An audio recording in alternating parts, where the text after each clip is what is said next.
की हुई शुरुआत अध्याय 3 के आखिर 36वें से लेके 40वें श्लोक में, यानी कि 36 से लेके 40 श्लोक में क्या समझा गया है तथा क्या भावार्थ है। उसके पहले गाइस, अगर आप हमारे चैनल पे न्यू है तो आप जल्दी से सब्सक्राइब करना, लाइक करना और शेयर करना। और हाँ गाइस, अगर आप चाहते हैं कि मैं आपको ऐसी समझ देते रहूँ आगे भी, तो आप जल्दी से सब्सक्राइब कर देना और लाइक कर देना। वीडियो चालू करते कि 36वें श्लोक में ये समझाया गया कि अर्जुन ने श्री कृष्ण को कहा, हे श्री कृष्ण, तो फिर ये मनुष्य स्वयं न चाहता हुआ भी बलत लगाए हुए भांति किससे प्रेरित होकर पाप का आचरण करता है। यानी कि ये मनुष्य, साधारण मनुष्य किस प्रकार पाप का आचरण करता है, यानी कि किसी को दुख देकर पाप को कैसे भोगता है। तब श्री कृष्ण ने 37 यानी 37वें श्लोक में ये कहा कि श्री भगवान बोले, रोज गुणों से उत्पन्न हुए यह काम ही क्रोध है। यह बहुत खाने वाला अर्थात भोगों से कभी ना अधाने वाला और बड़ा पापी है। इसको ही तू इस विषय में वेड़ी जान।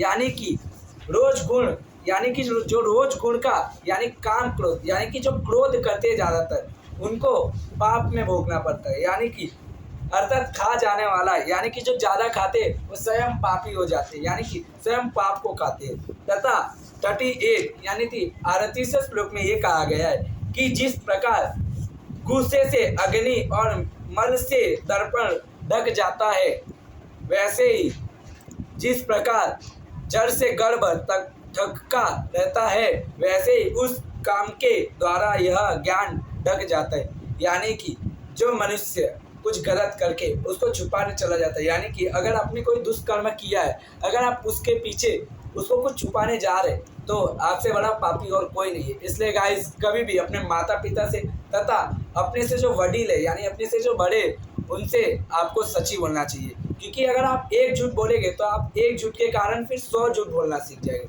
और हाँ गाइस, अब 39वें श्लोक में ये समझाया गया कि और हे अर्जुन, इस अग्नि के समान कभी न पूर्ण होने वाला काम रूप ज्ञानी को नित्य वेरी द्वारा मनुष्य ज्ञान ढका हुआ है। यानी कि अग्नि के भांति जिस प्रकार ज्ञान मिलता है, वैसे ही हे अर्जुन तू भी ज्ञान को प्राप्त कर।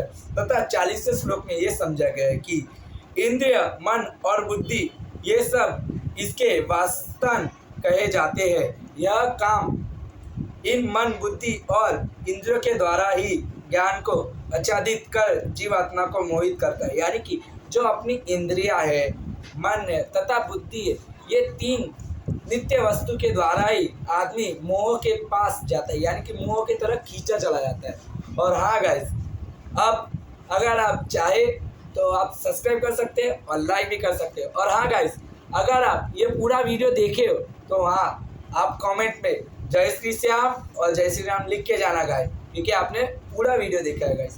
और अगर आप मेरे शॉर्ट्स भी देखते हैं तो गाइस आप जल्दी से लाइक करना। और हाँ गाइस, जय श्री श्याम, बाय बाय। आप अब नेक्स्ट वीडियो में देखना कि 42वें और 41वें श्लोक में क्या समझा गया है। Bye bye guys.